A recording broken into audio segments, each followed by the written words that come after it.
What is going on, everybody, man? King Recon here.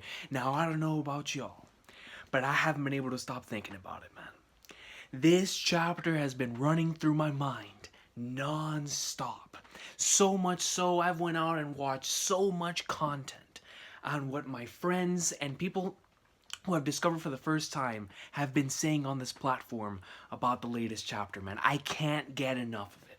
And one of the reasons for that is because of a panel in this chapter that had my boy in it, man. And we didn't see his face, or I should say we didn't see his eyes.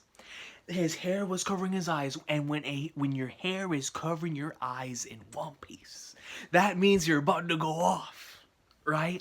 So we are here today in this chapter 983 and beyond discussion to talk about Mr. Tactical Espionage Action himself, Mr. Stealth Black, the son of Red Leg Zeph, Vin Smoke Gang, it don't matter what he's rocking. He could be rocking the white suit, the orange suit, the full-on black. He's always going to be looking fresh. Why? Because we're talking about Vin Smoke Sanji, a.k.a. his best gimmick when my boy is at his peak. Mr. Prince, Solid Snake-esque Sanji, dog. And with me being a Metal Gear tard, my name is King Recon for Flagnard's sake, man. I love these type of characters. The stealthy type of characters that go out and on their own solo mission and do their thing for the betterness of their squad. One of my favorite chapters in the entire series, chapter 174, in this legendary volume. Go back and read it, man. Go back and read it and tell me that is not one of the most boss things you have ever experienced. Listen. Rain base in general is in this series is one of my favorite parts. Like just a little stretch of chapters. Like if one day I were to make like my favorite stretches of chapters in this series, Rain base is up there, no question. But this chapter, Mr. Prince, and then his solo stuff in Water 7 and just the rest of the series. My man had an entire arc where he almost went on his own solo stuff, man, between Zoe and Whole Cake Island. Peak Sanji, ladies and gentlemen. And we are here today to talk about some possibilities and what's going on in my brain when it comes to my boy and the stuff that he's about to do within this arc, man. Because sweet mother of Flagnards. So, from the beginning of this arc, I had been thinking, what is Sanji's role going to be? I would love for this man to have his stealth moments. You know, I originally thought that while we were on our way to Onigashima, Sanji was going to split off by himself, go get the blueprints, or like more blueprints for the mansion, go sneak into the mansion by himself, maybe like get the rubbings of a poneglyph. Like I thought he was going to do his own thing, pop up right before the war started, and he's going to start taking off, right? But that is not to be, or that wasn't the case, as of course we have seen, right? Now back to where we currently are in the story. The only interactions, or I should say most of the interactions that Sanji has had with the opposing side, with Kaido's side of the army, is in a stealth black state. You go back and think about the arc so far. And most of the interactions, aside from whenever he pwned dudes from Kyoshiro's squad back earlier on in the arc, which doesn't matter now because Denjiro, of course, joined us. And later on, whenever Zoro and Sanji saved Toko, I believe that was chapter 943, you know, and that whole stretch as well, around that part as well. Aside from that, most of the interactions from Toei Robo members, you know, with like X-Drake, with Hawkins, with Page 1. It's been in a stealth black state, man. So let me tell y'all something, dude. Most of these individuals, and especially when it comes to Page 1, I highly doubt that any of them have reported what this dude's ability is. So let's get down to business. Where we currently are in the story, it looks like everything is going to converge into one singular point. Right? And that one singular point is the execution platform where Momonosuke is about to be executed so that Orochi can put it out to everyone and finally put to end what he believes is the lineage that is going to take him out because my man can't sleep at night.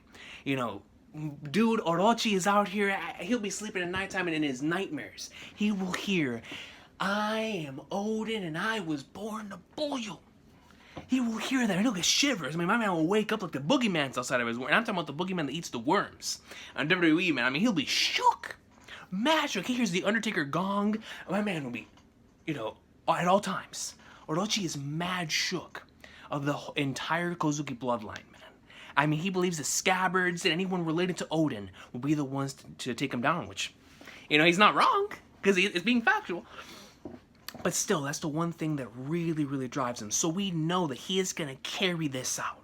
We know that as far as I'm concerned, he wants to put this on the grandest stage possible to prove to everyone that he is going to take out the son of Odin and finally put an end to this entire thing, man.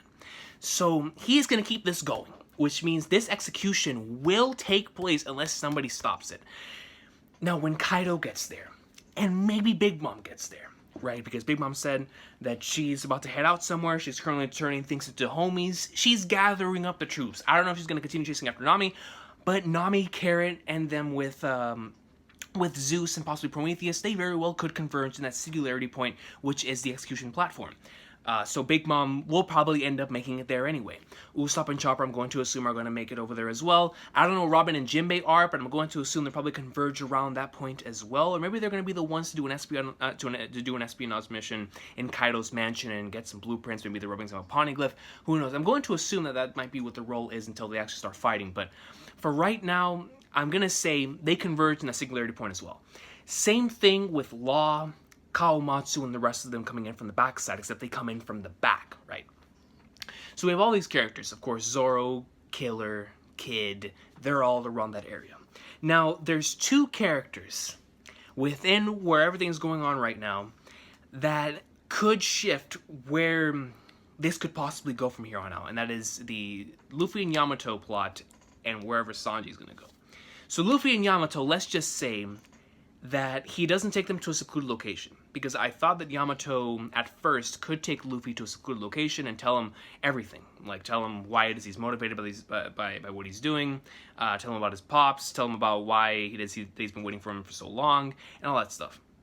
But let's just say, to save time, this man Yamato, because he realizes that Momonosuke is about to be executed, he tells Luffy everything he needs to tell him while running over to the execution platform.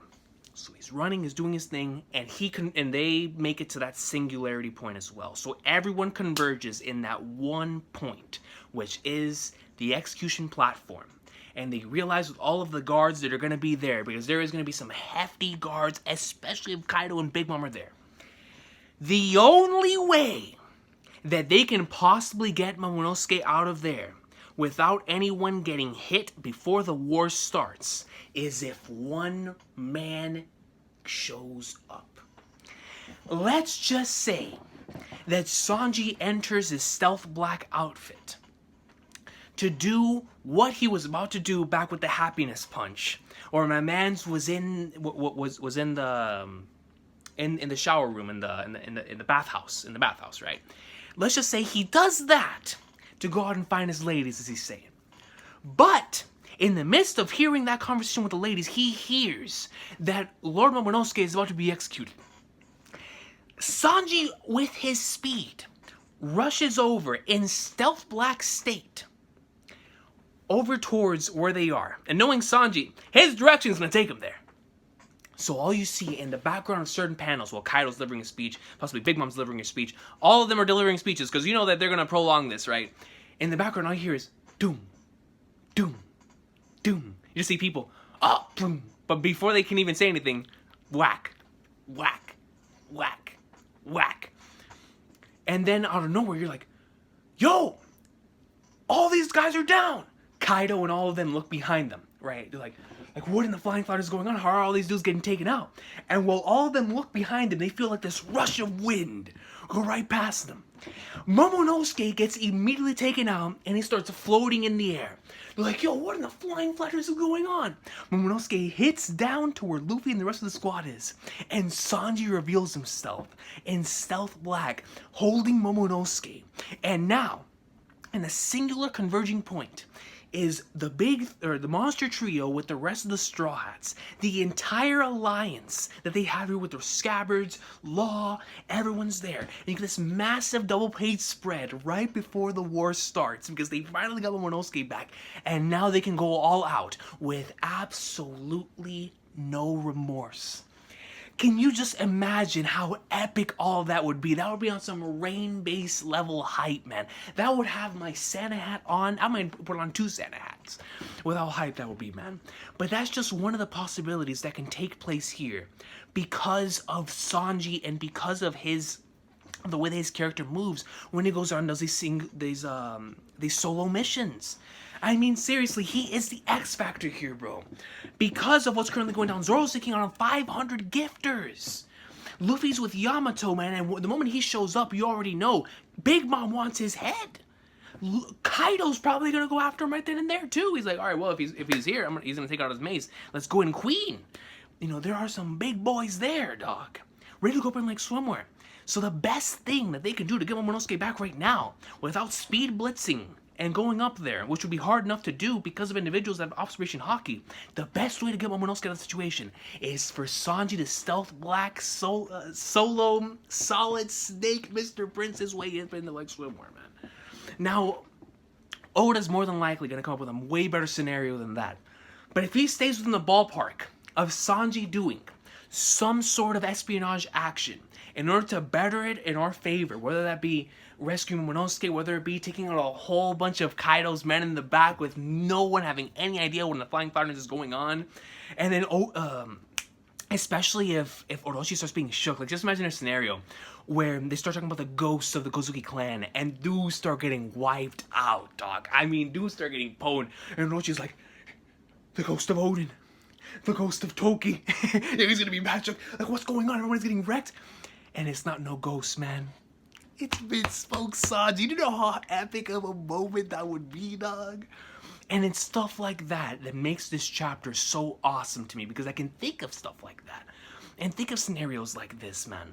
Because seriously, with everything converging seemingly in this one point, and I say, you know, everyone converging in that one point because I really want to see a double page spread with all the members there, because I think that would just be one of the most epic panels in the entire series, because we have not had something like that at all. So that, you know how awesome that would be. But if that doesn't happen and we don't get that double spread, the people who are there, you know, even if it's just Luffy and Yamato, Kid, Zoro, possibly Nami with Carrot, and Shinobu with Prometheus and Zeus, because Big Mom, I'm going to assume, has to show up because Kaido wants to give that speech with Big Mom there.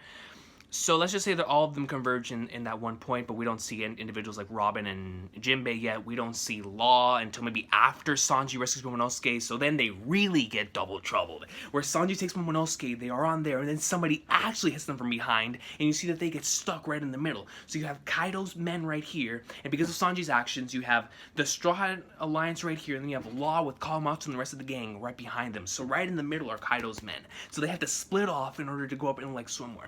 That would immediately start off this war, you know?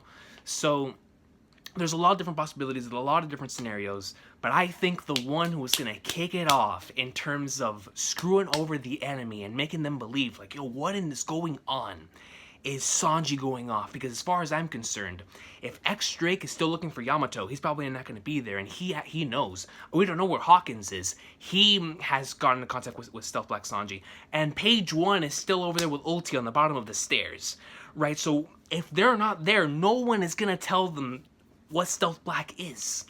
So Sanji goes up in there in Stealth Black and does that. The tides roll over. War starts right there. Chaos ensues, and the momentum will start off in our favor, man. I came up with all of this because I want Sanji to go up in like swimwear in his solo Solid Snake Stealth Black form, right? But like I said, man, I'm going to assume, I'm not even going to say I'm going to assume, I know that Oda's going to have his Hall of Fame ankle breaker on. So we'll see how he takes it, man. But I would just love to see a scenario like this. I can't even begin to tell y'all how much I want this, man. Like, how much I would love to see it. Like I told you, you see the Santa hat back there, man? I'd be flying. I would be flying, dude, with the amount of hype. Especially if we get that double spread, and Luffy ends the chapter with some sort of, like, awesome declaration of war to Kaido. Oh, my goodness, man. Like, the entire chapter building up to it is just Sanji going up in, like, swimwear. He does his thing, and then right after he does his thing, rescues Momonosuke, you have Law show up behind him, and Kaido's looking behind like, oh, Flagners. And then you have Luffy in the front like, oi, look at me, dog. I'm the leader of this. I'm the king. And then right in front of you see Kid and Luffy. And then just to top it all off, if we're hype beasts here, man, let's top it all off, dude. The chapter ends with just a standoff with Luffy and Kaido, and that like the way like it would be framed, and you see their king socking flare off. It's like, boy, I'm losing my mind. I'm the GOAT, man. But anyways, I really hope that that what that panel meant in this week's chapter is that Sanji is going to go on his own solo espionage mission to turn the tides in our favor, and turn the momentum in our favor, because right now it still looks very unfavorable in our situation, and we do need some things to go in a certain direction in order for things to start working for us, man. And Yamato was a big stepping stone towards that, but I do believe that in order to get Momonosuke out of there, we need more than just raw physical strength. We need somebody to be able to get him out of there as stealthily as possible, and it's going to be Sanji, man. But anyways, this has been a hype discussion, man. I just really wanted to get that out of my brain, because that's one of the things I've been able to stop thinking about. It's that Luffy and Ulti stuff, which was really awesome sauce, and of course the Yamato stuff, man. Just such an amazing chapter that I haven't been able to stop thinking about it, man. Just something about it. Oda put something in that chapter that I can't stop thinking about it, and this is one of those scenarios, man. But let me know what y'all think about this scenario. Do you have any Mr. Prince or Sanji like scenarios? Let us in the comments down below, or if there's any other type of scenarios that you could see happening because of the events in chapter 983. Let me know about them in the comments section down below. I would love to read them, because y'all have been going ham with the theories and discussions, especially when it comes to Yamato and his entire plot line. That's been really enjoyable to read, man. Because y'all have some brilliant minds, man. Like, it's absolutely, that's why I love doing YouTube, dude. You know, just seeing so many brilliant minds in my comment section just going off, and I'm like, man, y'all spoiling the series for me, you know what I'm saying? But it's been so much fun. But anyways, I hope everybody has an awesome day. Take care. One Piece greatness. Let's see what happens, man. We're on break, so it's going to give us a while to be able to really think about this. But stuff is going to go down. Stuff is going to go down, and when it starts popping off, man, it's gonna pop off. Especially with the way everything's set up right now. Ooh, it's gonna go in. I can't wait, man.